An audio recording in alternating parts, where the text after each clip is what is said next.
আমরা নদীর কার্য সম্বন্ধে পড়বো, ঠিক আছে। তো নদীর কার্যকে পড়ার আগে আগের দিন আমরা নদী সম্বন্ধে বিস্তারিতভাবে আলোচনা করেছিলাম, ঠিক আছে। তো আজকে আমরা নদীর কার্য সম্বন্ধে পড়বো, ঠিক আছে। তো নদীর কাজের মধ্যে সর্বপ্রথম কার্য হলো নদীর ক্ষয় কাজ বা ইরোশন। নদী যে কাজ করে তার মধ্যে প্রথম হলো ইরোশন, ক্ষয় কাজ করে। তারপরে নদী কাজ করে বহন কাজ বা ট্রান্সফরমেশন। তারপর কি করে সঞ্চয় কাজ বা ডিপোজিশন, ডিপোজিশন। তো কিভাবে এই তিনটে কাজ করে নদী? প্রথমে ক্ষয় কাজ আলোচনা করছি। নদী কিভাবে ক্ষয় করে? না, নদী বিভিন্ন ভাবে ক্ষয় করে। 5 প্রকার পদ্ধতিতে নদী ক্ষয় করে, 5 রকম পদ্ধতি। এগুলো তো শর্টে আলোচনা করছি কারণ তোমাদের এই চ্যাপ্টারটা অনেকটাই বড়, তো ক্লাস 10 এর একটু শর্টে আলোচনা করছি।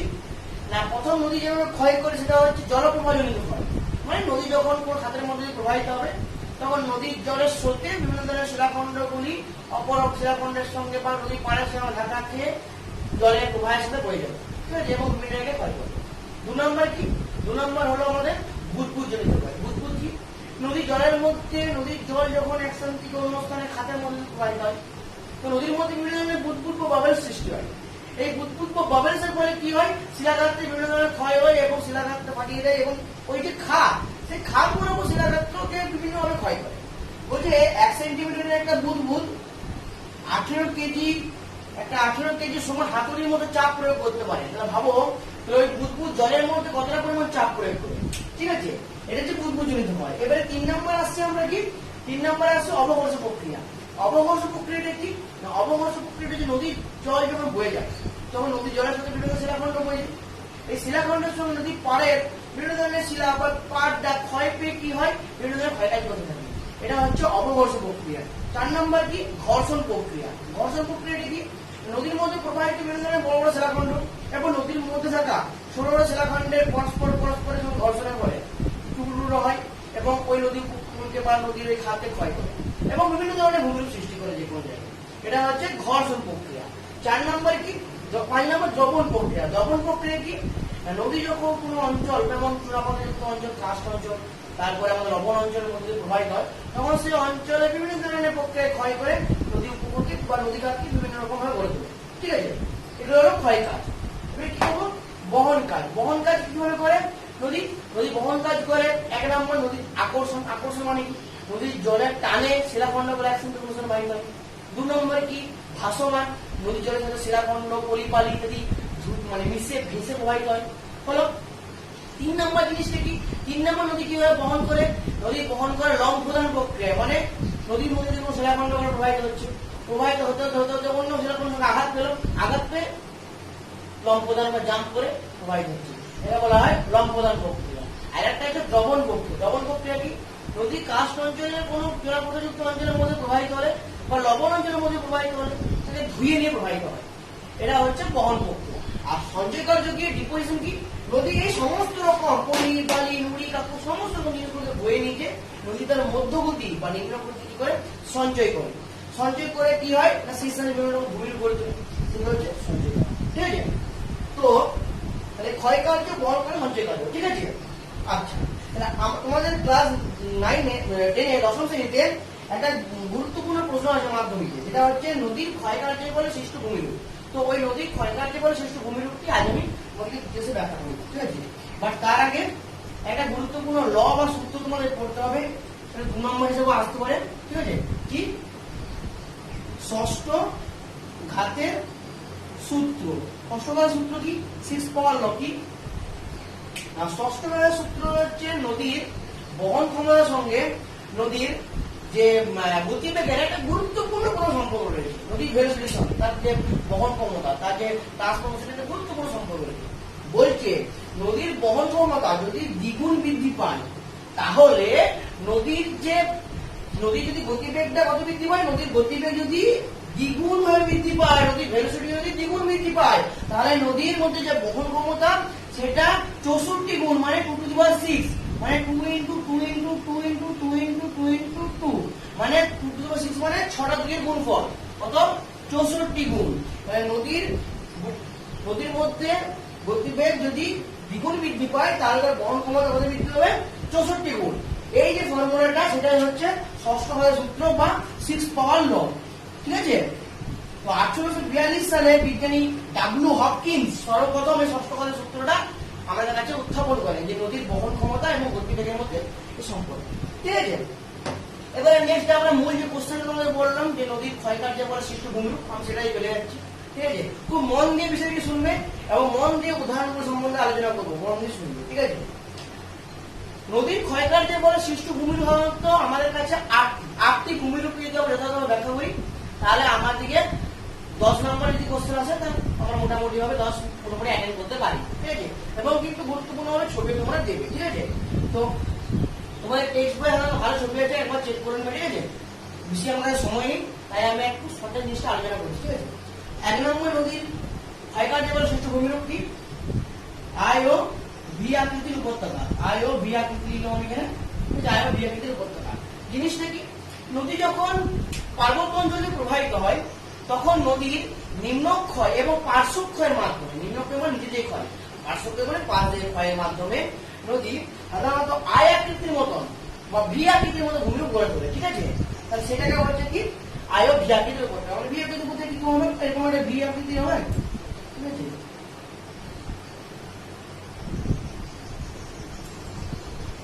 এই অঞ্চলটি নদী যদি এই অঞ্চলের মধ্যে প্রবাহিত হয়, তাহলে এই ভি অঞ্চলের মধ্যে নদী প্রবাহিত হবে, নদী ক্ষয়কার্যের মাধ্যমে ভি এর মতো ক্ষয়কার্য করে ভি আকৃতির ভূমি সৃষ্টি করে, ঠিক আছে। নদী যদি নিম্নক্ষয়ের মাধ্যমে পার্শ্বক্ষয়ের মাধ্যমে আই আকৃতির ভূমি সৃষ্টি করে থাকে আই, এবং ইংরেজি অক্ষর ভি এর মধ্যে সৃষ্টি করে থাকে ভি আকৃতির ভূমি, ঠিক আছে। নেক্সট চলে যাচ্ছে আমরা কি গিরিখাত। গিরিখাত জিনিসটা কি? গিরিখাত বা ইংরেজি নাম বলে দেখবেন জর্জ। গিরিখাত কি? অনেক সময় ইংরেজিতে বলে জর্জ কি। গিরিখাত জিনিসটা কি না, আর্দ্র পার্বত্য অঞ্চলে, মানে যেখানে বৃষ্টিপাত মোটামুটি হয় পার্বত্য অঞ্চলে, সেখানে নদী যখন প্রবাহিত হয় তখন নদীর নিম্নক্ষয়ের মাধ্যমে ভি আকৃতির উপত্যকাকে আরো সংকীর্ণ করে প্রবাহিত হয়, ঠিক আছে। প্রবাহিত হওয়ার পরে কি করে সেটা মধ্যভাগ বরাবর উন্মুক্ত হয়ে পড়ে, এবং যে বিস্তীর্ণ উপত্যকা অঞ্চল সৃষ্টি করে সেটা হচ্ছে গিরিখাত, ঠিক আছে। গিরিখাতের উদাহরণ কি হবে? গিরিখাতের উদাহরণ হবে আমাদের নেপালে কালী নদীর কাছে যে গিরিখাত রয়েছে সেটি, ওকে। এছাড়া চীনের যে ইয়াংসি নদীর জিচাং গিরিখাত, সবচেয়ে পৃথিবীর বৃহত্তম গিরিখাত, ওকে। এটা হচ্ছে গিরিখাত। কিভাবে সৃষ্টি হয়? ওই নদীর নিম্নক্ষয়ের মাধ্যমে উচ্চ গতিতে তার ঢাল বিস্তারের কারণে নিম্নক্ষয়ের মাধ্যমে এই গিরিখাত সাধারণত সৃষ্টি করে, ঠিক আছে। প্রচুর কোনো ক্ষয়ের কারণে ভি আকৃতির উপত্যকাতে গিরিখাত সৃষ্টি হয়। এবারে আসছে আমরা কি ক্যানিয়ন। 3 নম্বর ভূমিরূপ কি? এখন ব্লুপ্রিন্টে করছে এটা ক্যানিয়ন। Canyon, canyon. তো ক্যানিয়ন কথাটা শুনে বুঝতে পারছি আমরা যে ক্যানিয়ন কথাটা স্পেনীয় শব্দ ক্যানন থেকে এসেছে, যার অর্থ নল। নল ক্যানন মানে আমরা জানি বড় বড় ক্যানন, আগেকার রাজা মহারাজারা ক্যানন বড় বড় যে গোলা ব্যবহার করতো, সে ক্যানন। জিনিসটা কি না, ক্যাননটা হচ্ছে যেমন আমি বললাম গিরিখাত আর্দ্র অঞ্চলে, এটা আমাদের বিপরীত শুষ্ক অঞ্চলে। শুষ্ক অঞ্চলে যখন নদী প্রবাহিত হবে তখন নদীর প্রবাহের মধ্যে তার বেশিরভাগ নিম্নক্ষয়, ক্যানিয়নের ক্ষেত্রে সবচেয়ে বেশি হবে নিম্নক্ষয়। নিম্নক্ষয়ের মাধ্যমে আই আকৃতির ভূমিরূপ, আই আকৃতির যে ভূমিরূপটা সেটা আরো বেশি পরিমাণে ক্ষয় পেয়ে পার্থক্য হবে, দুটো উপত্যকাকে পাশাপাশি পৃথক করে দিবে। যদি এই যদি বড় উপত্যকা হয়, নদী অঞ্চলের মধ্যে প্রবাহিত হয়ে দুটো অঞ্চলকে কি করবে? পৃথক করে দেবে। এটা হচ্ছে কি ক্যানিয়ন। ক্যানিয়ন একইভাবে সৃষ্টি হয়, নদী পার্শ্ব নিম্নক্ষয়ের মাধ্যমে বেশি সৃষ্টি হয়। উদাহরণ কি ক্যানিয়নের? ক্যানিয়নের মধ্যে বড় উদাহরণ হচ্ছে চীনের সাংপো নদীর উপর, সাংপো সবচেয়ে বড় গিরিখাত ক্যানিয়ন। এছাড়া সবচেয়ে বড় ক্যানিয়ন মার্কিন যুক্তরাষ্ট্রের কলোরাডো নদী গ্র্যান্ড ক্যানিয়ন, ঠিক আছে। ভারতবর্ষের উপরে ক্যানিয়ন দেখতে পাওয়া যায় শিলাবতী নদীর, ভারতবর্ষের শিলাবতী নদী আছে তার উপর আমরা ক্যানিয়ন দেখতে পাই। এছাড়া পশ্চিমবঙ্গের মধ্যেও আমাদের ক্যানিয়ন দেখতে পাওয়া যায়। কোথায় দেখতে পাওয়া যায়? আমাদের গড়বেতার কাছে যে গনগনি আছে, সেই গনগনিকে বাংলার গ্র্যান্ড ক্যানিয়ন বলা হয়, ওয়েস্ট বেঙ্গলে গ্র্যান্ড ক্যানিয়ন বলা হয়। আচ্ছা, ক্যানিয়নের সম্বন্ধে ব্যাপারে ক্লিয়ার হয়ে গেল, ঠিক আছে। এক্ষেত্রে তোমরা গিরিখাত আর ক্যানিয়নের পার্থক্য করতে পারে বলে দেবে। গিরিখাত সাধারণত ভি আকৃতি উপত্যকা সৃষ্টি হয়, ক্যানিয়ন আই উপত্যকা সৃষ্টি হয়। এটা সাধারণত আর্দ্র অঞ্চল হিসেবে শুষ্ক অঞ্চলের সৃষ্টি, ঠিক আছে। এটাতে নিম্নক্ষয় বেশি হয়, নিম্নক্ষয় সঙ্গে পার্থক্য বেশি, এভাবে বলে দেবে, ঠিক আছে। 4 নম্বর হচ্ছে আবদ্ধ শৈলশিলা বা ইন্টারলকিং স্পার। আবদ্ধ শৈলশিলা, আবদ্ধ শৈলশিলা বা ইন্টারলকিং স্পার মানে কি না, বলছে পার্বত্য উপত্যকায় যখন দুদিক থেকে উত্তর ঢালের অভিক্ষিপ্তাংশ মানে মুখগুলো বা স্পারগুলো নিচে নেমে আসে, তো নদীর যে উজান অংশ মানে যেখানে নদী আসে সেটা দেখতে পাওয়া যায় না, আড়াল করে দেয়, মনে হয় নদীতেই সেই অংশ থেকে প্রবাহিত হয়ে যতটুকু দেখা যাচ্ছে সেটাকে বলা হয় কি আবদ্ধ শৈলশিরা। ঠিক হয় সাপোজ এই একটা পর্বতের অভিক্ষিপ্ত অংশ নেমে এলো, আবার একটা পর্বত অভিক্ষিপ্ত নেমে এলো, আবার একটা পর্বত অভিক্ষিপ্ত নেমে এলো, আবার একটা পর্বত অভিক্ষিপ্ত অংশ নেমে এলো। নদীটি এখান থেকে দেখতে পাচ্ছি, তাহলে কি নদীটি এখান থেকে প্রবাহিত হয়েছে? না, নদীটি এখান থেকে প্রবাহিত হয়েছে এবং একে বেঁকে প্রবাহিত হয়েছে। কিন্তু এখান থেকে দাঁড়িয়ে আমরা কোনদিন এই বাঁকা গতিপথটা দেখতে পাবো না, কারণ এখানে আমার শৈলশিরা গুলো উত্তরভাবে নেমে গেছে, তাই এর উজান অংশটা দেখতে পাবো না। একে বলা হয় আবদ্ধ শৈলশিরা, অর্থাৎ নদীর গতিপথটাকে মনে হয় কেউ আবদ্ধ করে দিয়েছে। ঠিক আছে, তাহলে নদীর ক্ষয়কার্যের ফলে সৃষ্ট 5 নম্বর ভূমিরূপ কি? 5 নম্বর ভূমিরূপ হলো র্যাপিডস বা খরস্রোতা। জিনিসটা কি? আমরা সাধারণত কোনো ভূভাগ কঠিন এবং কোমল সমন্বয়ে গঠিত হয়। তো কঠিন শিলা কম ক্ষয়প্রাপ্ত হয় এবং কোমল শিলা বেশি ক্ষয়প্রাপ্ত হয়। সেই অঞ্চলের মধ্যে নদী প্রবাহিত হলে কঠিন শিলা কম ক্ষয়প্রাপ্ত হয় এবং কোমল শিলা বেশি ক্ষয়প্রাপ্ত হওয়ার কারণে একাধিক এরকম ঢালের সৃষ্টি করে এবং নদীর ঢালের মধ্য দিয়ে ধীরে ধীরে ধীরে ধীরে কি হয়? প্রবাহিত হয়। একে বলা হয় খরস্রোতা। এই যে নদী অতিবেশি খরস্রোতা হয় সেই নদীতে জলপীড়িত উৎপাদন করা সবচেয়ে ভালো যায়। ঠিক আছে, উদাহরণ কি না, কঙ্গো নদীতে এরকম 32টা র্যাপিড বা খরস্রোতা মিলিত হয়ে লিভিংস্টোন জলপ্রপাত সৃষ্টি করেছে, লিভিংস্টোন ওয়াটারফল। আর কোথায় ভারতবর্ষে দেখতে পাওয়া যায় খরস্রোতা? আমাদের ভাগীরথী, মন্দাকিনী এবং অলকানন্দের গতিপথে এই খরস্রোতা বা র্যাপিড দেখতে পাওয়া যায়। ঠিক আছে, র্যাপিড বা খরস্রোতা হলো নদীর ক্ষয়কার্য বলে সৃষ্ট ষষ্ঠ ভূমিরূপ বা 6 নম্বর ভূমিরূপ কি? জলপ্রপাত। আচ্ছা, জলপ্রপাত বা ওয়াটারফল। আমরা সাধারণত যে কোনো জায়গায় গেলে মোটামুটি জলপ্রপাত দেখতে পাই, খুব ভালো লাগে আমার জলপ্রপাত দেখতে। তো কিভাবে সৃষ্টি হয়? নদীর প্রবাহপথে, আমি সংজ্ঞাটা বলি, নদীর প্রবাহপথে যদি কোনো খাড়া বা কোনো খাড়া ঢালা সৃষ্টি হয়, তাই নদী কি করে? সব জল নিয়ে উপর থেকে নিচে পতিত হয়। হ্যাঁ, একে বলা হয় জলপ্রপাত। সাপোজ এটা একটা ভূভাগ হলে খাড়া ঢাল সৃষ্টি হয়েছে, নদী আমরা জল নিয়ে প্রবাহিত হতে এই খাড়া ঢালের কারণে সমস্ত রকম জল নিয়ে কি হয়? নিচে প্রবাহিত হয়, শিলাফলা সব শিলাফিলা নিয়ে নিচে প্রবাহিত হয়। একে বলা হয় জলপ্রপাত। এটি সাধারণত কঠিন এবং কোমল শিলা সমন্বয়ে গঠিত হয়। এই ক্যাচ কুশটা হচ্ছে কঠিন শিলা, এটা হচ্ছে কোমল শিলা, আবার এটা কঠিন শিলা। তাহলে কি করে? কোমল শিলা ধীরে ধীরে ধীরে ক্ষয়প্রাপ্ত হওয়ার কারণে এই ভূভাগ ধীরে ধীরে ছিঁড়ে থাকে।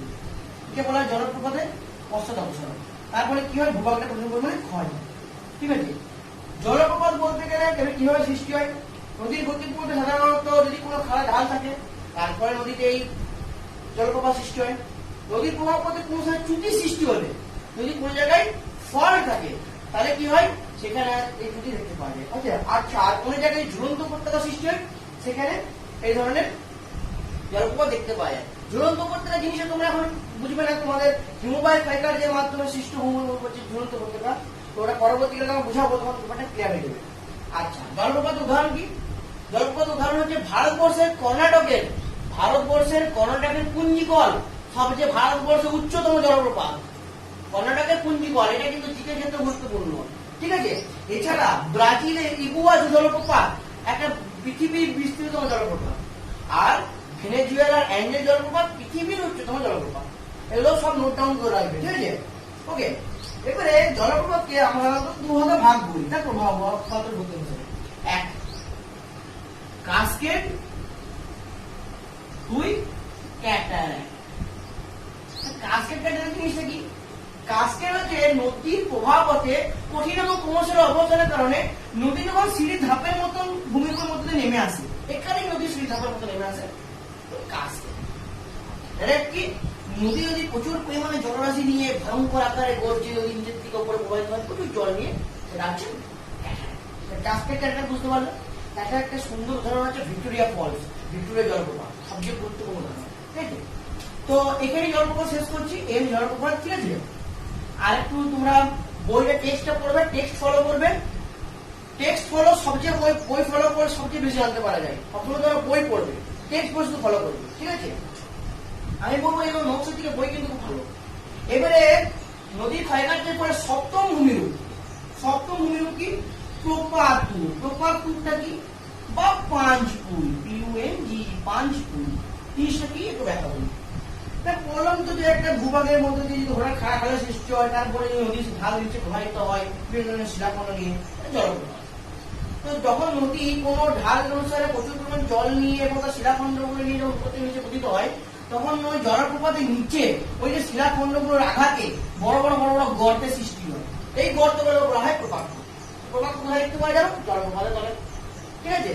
তো প্রপাত কিভাবে সৃষ্টি হয়? ওই নদী যখন প্রচুর পরিমাণে শিলা, চূর্ণ, বালি, বিভিন্ন ধরনের বড় বড় শিলাখণ্ড নিয়ে বাড়িতে হয়, তখন জলপ্রপাতের নিচে সেগুলি পড়ে জলপ্রপাতের তলার অংশে বড় বড় গর্তের সৃষ্টি করে। তাকে বলা হয় প্রপাত বা পানপুর। কোথায় দেখতে পাই? মেঘালয় নামে মেঘালয়, মেঘালয়ের চেরাপুঞ্জির কাছে নহকালিকায় জলপ্রপাত আছে। সেই জলপ্রপাতের মধ্যে নহকালিকায় জলপ্রপাত নোট ডাউন করবে। সেখানে শুধুমাত্র এই প্রপাত আমরা দেখতে পাওয়া যায় খুব সুন্দর করে। ঠিক আছে? এই হচ্ছে প্রপাত। ওকে। আর 8 নম্বর এবং লাস্ট নদীর ক্ষয়কার্য বলে সৃষ্ট ভূমির উপর হচ্ছে কি তোমরা জানো? মন্থকূপ বা পথল। পথল জিনিসটা কি না, আমরা নদীর ক্ষয়কার্যের একটা প্রক্রিয়া বলি অবঘর্ষ প্রক্রিয়া। তো নদীর অবঘর্ষ প্রক্রিয়ায় নদী যখন জল এবং শিলাখণ্ডে বাহিত হয়, তখন নদী তার নদী কাত্রে ওই বড় বড় শিলাখণ্ডগুলিকে ধাক্কা মেরে মেরে নদীর ওই খাতকে বিভিন্ন ধরনের ছোট বড় গর্ত সৃষ্টি করে। তো একে বলা হয় মন্থকূপ। ব্যাপারটা একটা ভালো করে বলি, নদীর প্রবাহ হতে অবঘর্ষ প্রক্রিয়ার মাধ্যমে বড় বড় শিলাখণ্ড এবং ছোট ছোট শিলাখণ্ডের আঘাতে নদীর গাত্রে যে ছোট বড় গর্তের সৃষ্টি হয় তাকে বলা হয় পাঁচপুকুর। এই নদী যদি এরকম বয়ে চলে, কোথায় মানে এরকম যদি নদী বয়ে চলে, এই যদি ভূভাগ হয় কোন একটা এই অঞ্চলের মধ্যে যদি এরকম নদী বয়ে চলে, নদীর এই প্রভাব হতে অবঘর্ষ প্রক্রিয়ায় বড় বড় শিলাখণ্ডের আঘাতে বিভিন্ন ধরনের গর্তের সৃষ্টি হয়। একে বলা হয় পথল বা মন্থকূপ। আচ্ছা, অনেক জায়গায় যদি অনেকগুলো মানে এমন এমন জায়গা আছে নদীর অনেকগুলো একসাথে অনেকগুলো ছিদ্র বা অনেকগুলো গর্ত দেখতে পাওয়া যায়। অনেকগুলো মন্থকূপ যদি একসাথে থাকে, অনেকগুলি পথল যদি একসাথে থাকে, তাকে বলা হয় পথল কলোনি। ঠিক আছে? পথল কলোনি। কোথায় এই মন্থকূপের দেখতে পাওয়া যায়? কোন জায়গায় দেখতে পাওয়া যায়? ঝাড়খণ্ডের সরাইকেল্লা বলে একটা জায়গা আছে, সরাইকেল্লার কাছে খড়কাই নদীতে এই মন্থকূপ যেমন দেখতে পাওয়া যায়। ওকে। তো নদীর ক্ষয়কার্যের ফলে এই সৃষ্ট ভূমিরূপগুলি আমাদের মনে রাখতে হবে। আই এবং ভি আকৃতির উপত্যকা, গিরিখাত বা জট, ক্যানিয়ন, ঠিক আছে, আবদ্ধ শৈলশিলা বা ইন্টারলকিং স্পার, ওয়াটারফল বা জলপ্রপাত, র্যাপিড বা খরস্রোতা, মন্থকূপ বা পটলস, আর প্রপাতকূপ বা পাঁচপুকুর। ঠিক আছে? তো এই সময় জিনিসগুলি বিস্তৃতভাবে আলোচনা করলে, ঠিক আছে, এবং তার সঙ্গে ছবি দিলে আমাদের ব্যাপারটা পুরো ক্লিয়ার হবে। একদিকে সংজ্ঞা লিখবে, উৎপত্তি কারণ লিখবে, উদাহরণ লিখবে, আর পাশে কি করবে তোমরা ছবিটা দিবে। আবার পরবর্তীকালে যখন একটা সংজ্ঞা লিখবে, উদাহরণ লিখবে, উৎপত্তি কারণ লিখবে, চেষ্টা করবে ছবিটা এইদিকে দেওয়া, এইদিকে বাকি লেখাটা লিখবে, এদিকে ছবি দেবে। তাহলে একটা ছবি এইদিকে দিবে, এদিকে লিখবে, আর একটা ছবি লিখবে এদিকে, ছবি দেবে এদিকে। তাহলে কি খাতাটা সুন্দরভাবে সাজানো হবে।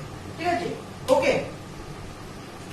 আচ্ছা, আবার আমাদের এই নদী সম্বন্ধে ক্ষয়কার্যটা তো আমাদের আজ হয়ে গেল। ঠিক আছে? আবার যারা এই নদী সম্পর্কে বিভিন্ন ধরনের বিষয় নিয়ে পড়াশোনা করে, সেটাকে বলা হয় পোটোমোলজি। পোটোমোলজি হচ্ছে নদী শাস্ত্র, নদী শাস্ত্র বিদ্যা।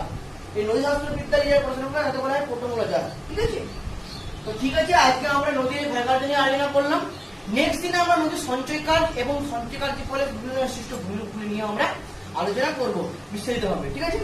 তো যদি ভিডিওটা তোমাদের খুব ভালো লেগে থাকে তাহলে লাইক করবেন এবং চ্যানেলটিকে সাবস্ক্রাইব করবেন, বেল আইকনটি অল নোটিফিকেশনে দিয়ে দেবেন। ঠিক আছে? এবং অন্য বন্ধুদের সঙ্গে ভিডিওটি শেয়ার করতে ভুলবেন না। সবসময় ভিডিওটিকে সবার সঙ্গে শেয়ার করে এবং নিজেদের মধ্যে নোট ডাউন করে নেবেন। ঠিক আছে? সবাই ভালো থাকো, সুস্থ থাকো।